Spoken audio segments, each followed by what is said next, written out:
40 गावात सर्पदंशावरील जनजागृतीपर परिसंवादाला उत्स्फूर्त प्रतिसाद. डॉक्टरांनी फोडला अंधश्रद्धेच्या गैरसमजांचा डोंब. 40 गाव शेतात राबणाऱ्या बळीराजासाठी पावसाळ्याच्या दिवसांत सर्पदंशाचे संकट नेहमीच असते. 40 गाव तालुक्यातही गेल्या काही दिवसांत सर्पदंशाच्या घटनांमध्ये वाढ झाली असून आजही अनेक ठिकाणी उपचारांऐवजी अंधश्रद्धेवर विश्वास ठेवण्याचे प्रकार घडतात. याच गंभीर समस्येवर थेट प्रहार करण्यासाठी इंडियन मेडिकल असोसिएशन IMA 40 गाव शाखेने सर्पदंश नको अंधश्रद्धा हवे योग्य उपचार या विषयावर एका महत्त्वपूर्ण परिसंवादाचे आयोजन केले होते. या परिसंवादाला शहरातील नामवंत डॉक्टर्स, शेतकरी, सामाजिक कार्यकर्ते, आरोग्यसेवक आणि नागरिक मोठ्या संख्येने उपस्थित होते. सगळ्यात आधी घाबरू नका.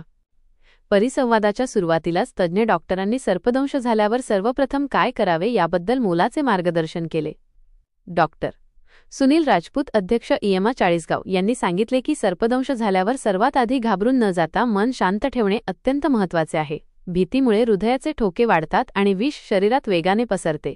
शांत राहिल्याने शरीराची नैसर्गिक प्रतिकारशक्ती कार्यरत राहते आणि उपचारासाठी वेळ मिळतो. पट्टा बांधणे म्हणजे मृत्यूला आमंत्रण. यावेळी डॉक्टर राहुलदेव वाघ यांनी अनेक गैरसमजांवर प्रकाश टाकला. ते म्हणाले, अनेक ठिकाणी सर्पदंश झालेल्या जागी घट्ट दोरी किंवा पट्टा बांधला जातो. हा सर्वात मोठा गैरसमज आहे. यामुळे त्या भागातील रक्तप्रवाह थांबतो, ज्यामुळे विष एकाच जागी साठून राहते आणि नंतर अवयव निकामी होण्याचा धोका वाढतो. दंश झालेल्या भागाला स्वच्छ पाण्याने धुणे हाच योग्य मार्ग आहे. कोणत्याही परिस्थितीत दंश झालेल्या जागी चाकूने चिरणे किंवा रक्त शोषून काढण्याचा प्रयत्न करू नये. केवळ अँटीस्नेक वेनम हेच प्रभावी औषध. डॉक्टर देवरे, डॉक्टर पवार आणि डॉक्टर वाडेकर यांनी सर्पदंशावर योग्य वैद्यकीय उपचारांचे महत्त्व सांगितले. त्यांनी स्पष्ट केले की सर्पदंशावर केवळ अँटीस्नेक वेनम हेच प्रभावी औषध आहे.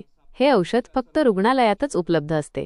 त्यामुळे कोणताही वेळ न घालवता रुग्णाला तातडीने जवळच्या सरकारी किंवा खासगी रुग्णालयात घेऊन जाणे हाच जीव वाचवण्याचा एकमेव उपाय आहे.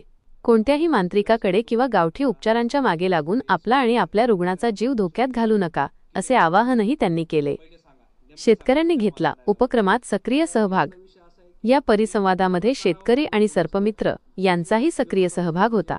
सर्पमित्र राजेश ठुमरे यांनी सर्पांविषयीचे गैरसमज दूर केले. ते म्हणाले, सर्वच साप विषारी नसतात आणि साप दिसल्यास त्याला मारू नये. सर्पांना पकडण्यासाठी किंवा त्यांना सुरक्षित ठिकाणी सोडण्यासाठी सर्पमित्रांना त्वरित संपर्क साधावा. तसेच या परिसंवादाच्या आयोजनासाठी प्रेरणा देणारे आणि शेतकऱ्यांच्या वतीने बोलताना किसनराव जोरवेकर यांनी सांगितले की आजच्या या परिसंवादातून मिळालेली माहिती प्रत्येक शेतकऱ्यापर्यंत पोहोचवणे गरजेचे आहे. शेतात काम करताना योग्य काळजी घेतल्यास आणि सर्पदंश झाल्यास त्वरित डॉक्टरांकडे गेल्यास जीव वाचू शकतो.